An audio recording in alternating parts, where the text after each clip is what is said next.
Hello, everyone. I'm Zahid from Talks at Innovation Valley, and we bring you amazing talks, stories, and strategies from the top of the entrepreneurs from around the world. And today we have very amazing guest with us, Laurent Meyer, who is the CEO of Constructor Learning. Laurent, since his childhood, he has lived and breathed IT, entrepreneurship, and education. His passion was always to educate the world in the most advanced IT technologies, filling the uh, gap between the enormous demands for experts in the coming decades.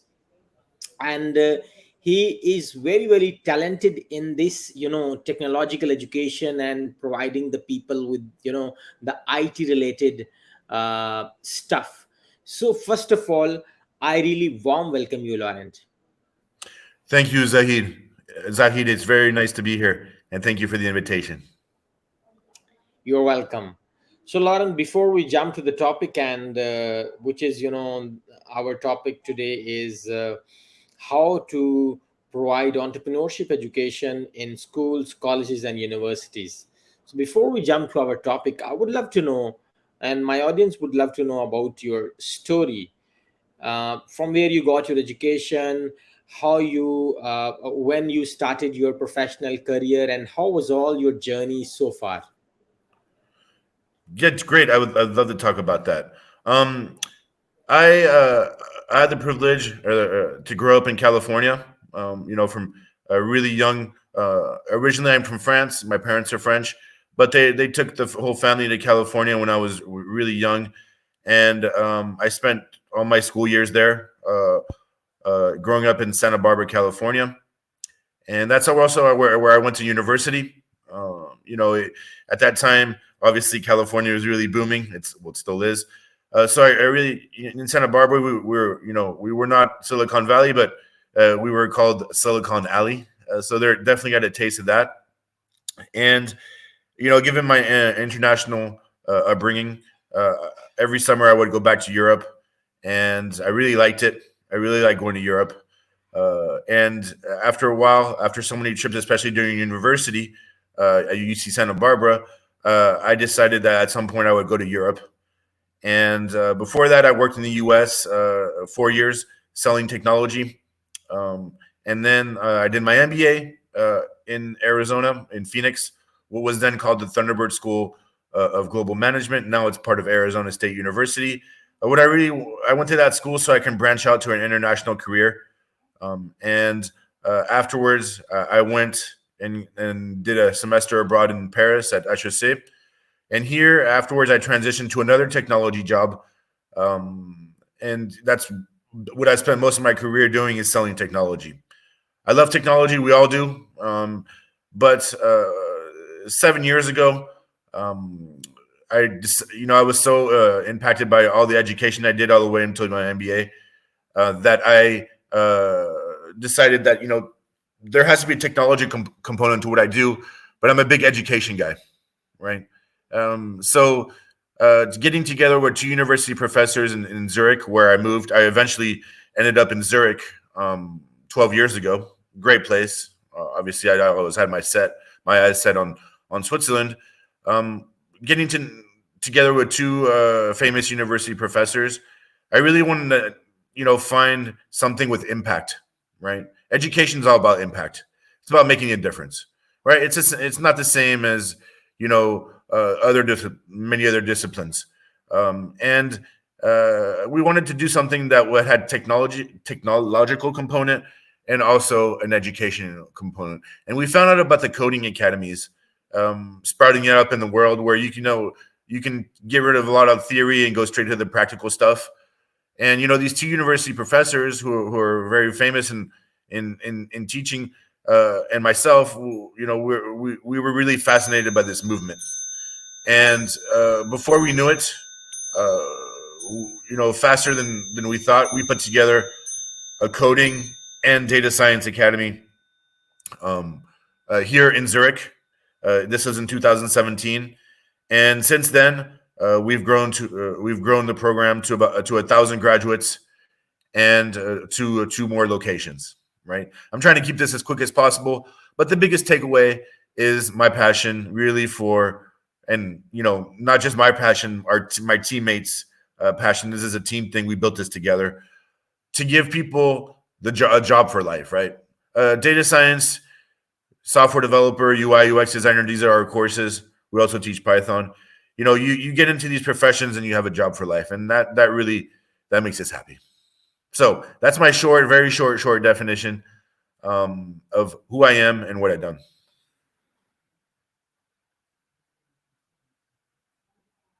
All right. So, Laurent, amazing journey. So, Laurent, before we jump to the more deep questions, the first question I would like to ask is, what is really entrepreneurship? What is the definition of entrepreneurship? That's a very good question. I mean, I'm sure there's a dictionary uh, definition. For me, it's someone who finds a way to add value, right? To create value. Um, Now, of course, that we do. Everybody does that on a daily basis. We see in our jobs we seek to add value, but really, entrepreneurship is someone who creates value where this value wasn't there before. Now, it's a very simplistic definition, but again, we can go further. Create value that impacts a lot of people. That gives people a new way of life. But I'm going to stick to the basis: creating value. All right. So, Laurent, what do you believe is the importance of including entrepreneurship education in the curriculum of schools, colleges, and universities? I, I think it's extremely important today. Education. I mean, I'm going to try to stay positive. Education has not evolved as quickly as many aspects of our life, and there's relatively few entrepreneurs in some parts of the world who have gone out of their way to create value, right? But was that because of education, or is that because there were, some limits elsewhere, right? Um, so how to bring entrepreneurship and education? A lot of people are just born entrepreneurs. They like to get things done, right? Entrepreneurship is not for everybody. A lot of people actually admit they don't like it. They might want to be challenged in other ways, maybe intellectually, or but entrepreneurship in some cases does not need to be taught to some people. Those people are fine. They want to create value and they want to get stuff done. But how do you encourage others, and how do you put it into an education system? Well, for me, examples, being practical. Practical examples are the best. When you do business school, when you do an MBA, you do a lot of case studies, right? And that's pretty much all you do for 1 or 2 years. And these are really inspiring, and they're practical examples. So that's what obviously there's teamwork, trying to replicate, in an office environment, a business environment. Um, but that for me, it's a mixture of all, but it has to be very practical and it has to be very inspiring. Because one thing that people shy away from, it's not just entrepreneurship, it's sales, right? People in general, many people don't like to do sales. But if you can show them and if you can coach them right, then even at the educational level, then I think it could work. All right. Laurent, how can entrepreneurship education benefit students in terms of their personal development and future career prospects? Again, yes. So when they step in outside of the theoretical academic world, and I'm a product of public education, and I'm really proud of it. But again, it's up to school curricula, people behind putting together school programs to really give be close to industry and give the industry what it wants. Yeah, of course. For example, a student, they want to increase. They want to become entrepreneurs, or they're thinking about, or they're going to be encouraged to. If what you're learning at school is very distant from what the industry wants, that does not help the student, right? Especially in our case, at Constructor Academy, we try to teach them the most practical part, and this is technology, right? But technology and entrepreneurship go hand in hand. Again, try to make as much real life scenario things as possible. This will give the student that edge when he or she is trying to get a job.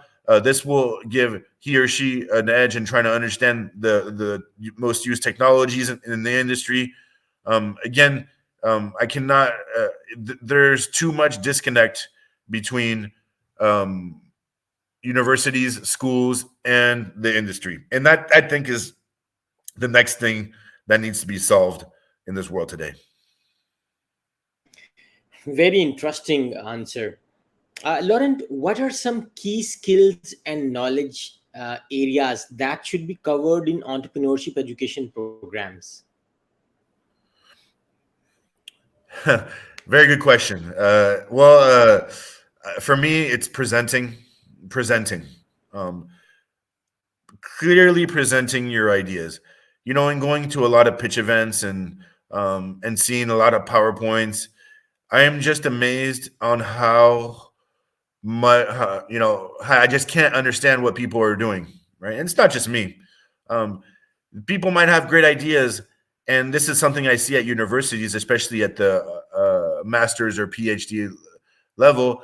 These very, very smart people, very passionate people, who cannot convey their ideas to a general audience. Now, maybe they can do it in front of their supervisors and their professors, but they know what's going on. But number one, I would teach people how to clearly present their ideas. Secondly, what I would do and I would recommend is sales, right? Sales training for very young children, and not children, I would say teenagers. I mean, we're not trying to turn all the teenagers into salespeople, but it's important that um, a lot of, especially university students, get sales training. I mean, number one, the biggest sale they're going to do is their interview, right? When they're interviewing to get into a company, it's just about practice, and it's just to make sure that you want well-rounded people. You don't want pure technicians. So I would say again, these are the two most important things: being able to communicate your idea to a general audience and knowing how to sell yourself. These, for me, are the two biggest things in entrepreneurship. Obviously, you have to develop a prototype if you're building a technology, and manage the developers, and go that route. But really, these are the two, because this is what's going to get your product sold. And when you get your product sold, you start generating revenues, and you can reinvest and make it even better. All right. Uh, since you mentioned there is a huge gap in academia and industry, there is a big disconnect, and I agree 100%. The question is, how can schools, colleges, and universities effectively integrate entrepreneurship education into their existing curriculum? Well, they do, but they do in some senses. Some schools do, but not all of them. Um, well, I mean, this is not exactly this. I mean, I'm gonna give you two parts to my answer. The first one, and doesn't have to do with entrepreneurship. It has to do with technology, right? We all know today most companies are tech companies, most new companies, right? Or especially the biggest ones. This is the first thing, is that you need to see more coding, more technology into the curricula of schools, not just in Switzerland, actually in the surrounding countries, because people need to understand how technology works. That's They don't necessarily need to be software developers, but they should know the basic fundamentals of how to code. And we're in the middle of the AI hype. They should learn this stuff in school. right? Definitely. So even though that's not technically entrepreneurship, it's linked to it, right? And this is where a lot of schools, especially in my part of the world, get it wrong because it just takes too long to change anything. Now, I am not. I think just by saying it, it helps. But your second point, how to bring entrepreneurship, very, very simple, very similar to what our programs do. Right at the end of our intensive courses, there's always a final project. Everything has to lead to something, and that's what I mean is that there should be some kind of project at the end. It should lead to something practical, right? So, and that could be making a small prototype. That could even be an idea. It could be a business plan. It doesn't matter, but it has to be something that the teacher has to put together and give to the students. All right. Laurent, what are some successful examples of schools, colleges, or universities around you that implemented entrepreneurship education programs, and you could refer them as a reference for the learning of others here? Sure.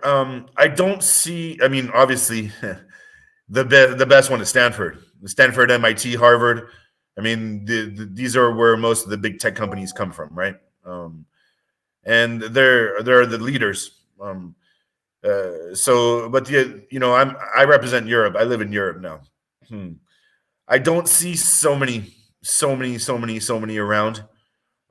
You have a couple local universities. I won't mention because again, they're trying to make efforts, but it's not always. It's still very young, right? We're always trailing behind Silicon Valley. It's nice to see their efforts, but there's quite a lack of qualified startups and number of startups and lack of qualified startups currently. But the universities are doing what they can by giving students perks. But I think the most important than actual the implementation part is that universities here, local universities, recognize the importance and they're trying to do something about it. Now it's going to take several years, and it's already off to a really good start. But at least there's a sense of urgency, which is a big improvement. Definitely. Right. Laurent, you mentioned something very interesting. You mentioned that many startups actually don't fulfill the definition of a startup. What do you think when we talk on a tech startup? What is the definition and criteria being a tech startup? How the startup could qualify being the tech startup? Sure. Again, a lot of people want to become startups, right? And it's the cool thing to do. Um, in the case of a propulsion academy that I created now, Constructor Academy. I mean, we were a startup, but we were education startup, right? We're not a pure tech startup, and a lot of people start, with the technology, and before they know it, they become a consulting company because people want parts of that technology, but not the whole thing, or they want them to do to do that while the other clients want them to do something else, right? To become a pure tech startup is tough, right? Because this is something that people will use. They will use your technology, and the way it is, or of course with certain tweaks, and you're going to have to spend a lot of money developing it, patching it up, and again, a pure tech startup is one that uh, uses the underlying idea, and it doesn't spin off into a consulting company. That's as simple as it gets. Yeah. All right. Laurent, what are some potential challenges and barriers to provide entrepreneurship education in educational institutions, and how can they be overcome? Again, I think it comes back to technology, right? Um, Most of today's technology, and a lot of people. are really kind of scared of learning technology. So the more they learn technology and then learn the key components and get comfortable with it, the more they're going to be open to entrepreneurship, because uh, entrepreneurship is about change, right? It's about, as I mentioned before, creating value, and to create value, you need to create change. Right? So obviously, you have a more traditional part of every university that needs to be convinced, and sometimes it's traditional part of the university or the school. um, it needs a little time to understand what's going on, but they will, if there are initiatives to increase tech to explain it clearly. That for me is what will bring will improve entrepreneurship education. Again, it always comes down to technology, right, and embracing it. All right. Uh, Lawrence, since you mentioned industry academia gap and disconnect between industry and academia, how educational institutions can collaborate with the business community and industry, and what do you think? What could be the model of entrepreneurship education by bringing two players together, industry and academia? For example, could it be online, on campus, or hybrid, or I mean, how is that possible? Should it be recorded or online?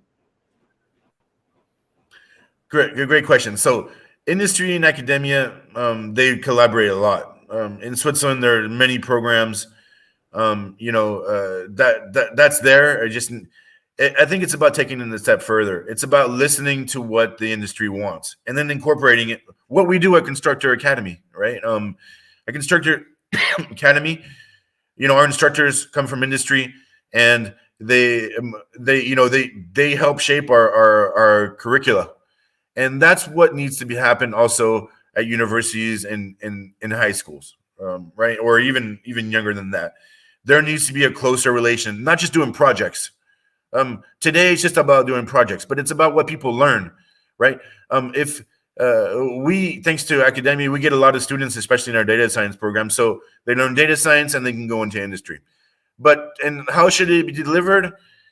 I mean, there are so many models today, and I'm a believer that everybody should be able to choose their model, right? If they want to go, if it wants to be in person, then there should be a possibility. If it's going to be hybrid, there should be also a possibility. If people wanted to do a synchronous, then there should be a possibility there. I mean, we live in a world where so many things are possible, and there should not be just one avenue, right? Right. What are your thoughts on measuring the effectiveness and impact of entrepreneurship education programs? What metrics or indicators should be considered that this is really working? Well, obviously, a lot of people would say, "Oh, on money raised," right? I don't think so. How to measure it? Obviously, you know, jobs created. Jobs created is not obviously the best. Um, Impact to society, types of startups. If you're too heavy on one domain, I don't know, like fintech or insure tech. And it's a combination of factors. It really is. But you can't have, when the system doesn't work, when there are just not enough startups out there, and university graduates go to big companies, right? You need to measure by number of startups, number of jobs, diversity of the startups, volume, of course. These are all key indicators. If you don't have enough of those, then obviously you're not well positioned for the future. Right. How can entrepreneurship education help and address to solve the social and economic challenges and problems? For example, that around 300 million children are out of school around the world. uh, 40 or 50% plus population around the world is under the poverty line. For example, these are two social problems. and many other problems too. So, how entrepreneurship education could help to solve these problems? Right. Well, I mean, obviously that's the $1 million question, right? I would love to have a clear answer for that. I would like to have but obviously, startups bring opportunities, right? And as I mentioned before, they create value, right? Now there needs to be, these like there are brilliant ideas to help us communicate, like we're doing today, or so many technologies connect the world. We need to go and target the profiles that or the category that you just mentioned, right? And there needs to be some creative entrepreneurs who create ideas that tackle such challenges. I don't have any ideas for that right now. I hope it extends to there. Um, I'm a technology and education guy. I would love to teach them. I would love to have my colleagues teach them all how to code as young as possible, right? And get them, get them computers and because I know that once they hit 17, 18, 20, they're going to have a job for life. So that my contribution is education, right? But there's some really, and I can see the impact finance and all that stuff really going big, the ESG world. I hope we'll get some more promising startups to address the issue of poverty that you just mentioned. All right. Uh, Laurent, are there any specific teaching methods or pedagogical approaches that work well in entrepreneurial education? Could you please provide some examples? So again, we teach a lot of programming and a lot of data science and all these things, and obviously learning by doing, right? Putting a challenge out there, not hand holding too much, um, you know, uh, making it quick, impactful. We do boot camps. Um, I think we're really the person has he or she has to think outside of the box. A lot of education just wants you to repeat stuff, repeat stuff, repeat stuff. But and you do, and it's important for the foundations. But I think to represent a real world scenario where people like me and you, Zaid, of course, as a podcaster and a business owner, etc. Most of the stuff that we do is requires thinking outside of the box and a real life scenario. That's what keeps us moving. So that goes back to what I'm saying about trying to find real world examples, so that you don't make it too theoretical, so that students are ready to go into the real world when they're finished with their studies. All right. How can entrepreneurship education be made accessible and affordable and inclusive for students from diverse backgrounds, leveraging the technologies today, especially AI? Right. Again, so it always comes down, when it comes to education, it always comes down to money. All right. That's money makes the world go round, and there's not always never enough of it for education. So yeah, as you mentioned, AI can help. AI is helping a lot, right? It reduces a lot of overhead, and a lot of the important overhead, not necessarily killing jobs, but reducing the overhead. So that's already a big accomplishment in itself, and that's something that students will really can take advantage of, right? That's really cool. Now the problem is that the remaining costs, their labor costs, their infrastructure costs, and yeah, those are a bit harder. I mean, of course, you can the online thing solves parts of it, but learning in a synchronous or asynchronous manner, um, again, it's not always for everybody, and the dropout rates are really high. So yeah, I mean, it's so nice that some important costs have already been reduced, but it needed to go farther and farther in that direction. All right. All right. uh, Last question. In fact, not the question, Laurent. In the last, my audience of my podcast is university students teachers, business community, startup founders, and potential entrepreneurs. What message would you like to give all of them? Any advice or message that could change their life or inspire them to do something great for the world? That's a great question. I would say you only live once, and I'm going to go back to there's nothing better than creating value. Right? In our case, I'm gonna use Propulsion Academy because I'm really happy about this. Every time you train a student, they trust you, and that they pay for the tuition fees. They do your program, work really hard, and then they call you or tell you that they got a job, right? Thanks to your program. That's the best feeling in the world, right? And it shows that you create value. We've helped fill hundreds of open positions. We have students at Google, Novartis, Swiss International, and UBS, whatever, and some important startups. But that would not have been possible if we didn't plant the seeds of Propulsion. Now again, Constructor Academy. And I think the message I have is you only live once. Being an entrepreneur is extremely rewarding. I would say prepare yourself well. I would not definitely do a business plan, do some financials, do some competitor analysis. Don't just jump into it, right?